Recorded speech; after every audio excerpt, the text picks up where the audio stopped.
Welcome to Skagway, Alaska, in the Lynch and Kennedy building. My name is John Sky, and I'm here today to teach you guys a little bit about ulus.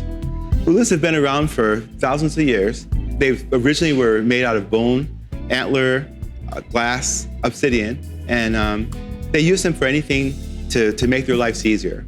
Metal didn't come along until the Europeans came. When the native people in the north, they saw metal, they found that it could work so much better. It wouldn't break, it wasn't brittle, and they could use it for many things. The basic ulu looks like this. These are stainless steel ones. It's the ones we sell at Lynch and Kennedy. They're about 4 inches across. And what we do with ulus is, first of all, we find something that's comfortable in our hands. When you're gonna use an ulu, you wanna be able to let the knife work for you. Basically gonna roll it like this. We use them for anything from filleting fish to chopping pizza to garlic to whatever you want. I'll just show you how you do garlic. Most of us have grown up with French knives, but with the ulu, it's a multi-purpose tool. And because it has such a wide blade, you can use it more than a French knife. In this case right here, I'm gonna chop this little garlic. Basically what you do is just take the ulu, you're gonna press down. Once you get it pressed down, you're gonna roll it this way. Again, you want your hand to be really comfortable when you're cutting it. You just do that a few times. You want the knife to just roll. That's the purpose of a ulu. You want it to roll. Then you grab the knife like this, you put your garlic like this, and you're gonna chop, chop, chop, chop. The other part is when you get ready for your hot pan, you just pick it up like that, you put it into your hot pan, and you're off to the rodeo on that. Say you don't have a peeler and you got a carrot. You can take your ulu, you take your bevel side and outside, take your carrot, you can just basically can peel it this way, okay? So it's a multi-purpose tool, so you don't even need a peeler, you can just use your ulu. And you're just gonna do this number.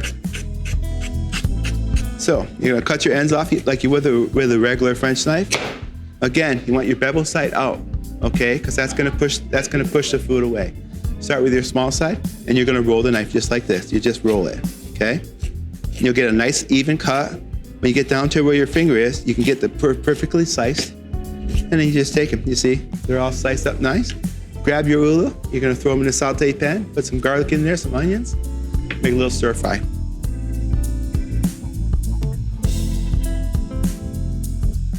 The natives in the north, all across the Arctic, all the way to Quebec, Alaska, even into Siberia, they used the traditional ones, and they were mostly made out of carbon steel.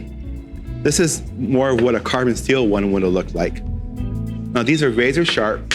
They're high carbon steel. They're much sharper than a stainless steel. This is 440 stainless, this is carbon. If you can imagine, these could be up to a foot long, and they would put them on a 12 to 14-foot pole, and they'd be fleshing out whales. In the north, the culture up there, the people are called the Yupik, and in Western Alaska, they're Yupiks. So the Yupik people, from Point Barrow all the way down, they will be fleshing whales. They get one whale a year, and they flesh the whale. They also use them for cutting seals, and they're very, very sharp, and usually make one once in a lifetime. The reason we go mostly with stainless steel is because if you don't put a little oil on them, they're much sharper than stainless steel, but they will rust. The stainless steel ones, they won't rust, but they won't hold quite the edge that a high carbon one will.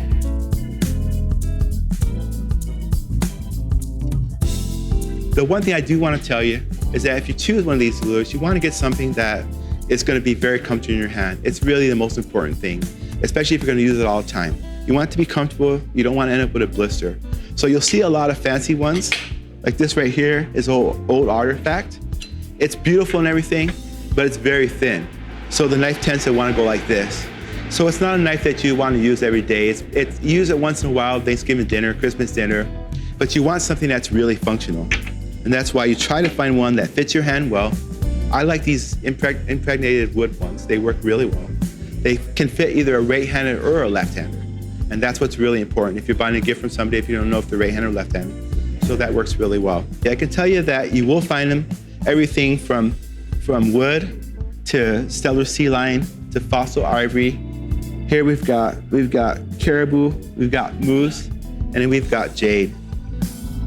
Again, they'll vary from $69 all the way up to this one's $267. And we do have some really, really special ones all the way up to $300-400 range. It just depends on what you're looking for and how much you want to invest. But just like a good French knife, you have to realize that what you pay is what you get. If you buy a very inexpensive one, it's probably not going to do what you want to do, especially if you really want to use it for the kitchen and you want to make it work.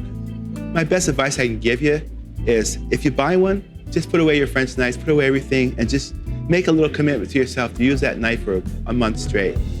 Before you know it, you'll be Ulu king or Ulu queen. But you gotta practice, just like anything else with a musical instrument, with a new language, you've gotta practice. And again, it's the way you hold it. I hold mine like that. Again, I want the knife to work for itself. I wanna roll it. I wanna make it work so that I'm working less. If I had a bowl here, I would show you could just basically put lettuce in it. You can cut salads. You can imagine cutting a potato just down that center, just roll the knife a few times. You got home fries. And you really can use it for anything. It's amazing the things you do. These Ulus will come, as I said earlier, they'll come from a foot right down to a little 1 inch. A lot of the native women, they'll put them in a little pouch on their neck and they'll cut when they're weaving baskets. They'll cut little seagrass, they'll cut other grass. They'll use them to cut anything, dog runners, sleds, sinew, anything you want to use them for. So they'll vary, but they really are useful tools. And I'll leave you with this. Again, find one that's comfy in your hand. Don't put them in a dishwasher. They're hot, epoxied, and glued. If you put them in a dishwasher, just like any good knife, you'll change the temper of the steel, and also the glue and epoxy will get loose.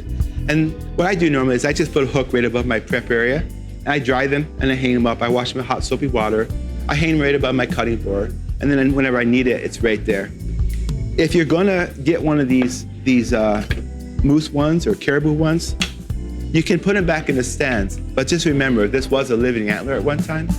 So you want to make sure this is dry. You don't want to throw this back into the stand if it's soaking wet, because all the little weird little creatures can be growing on this, and that's something you definitely don't want.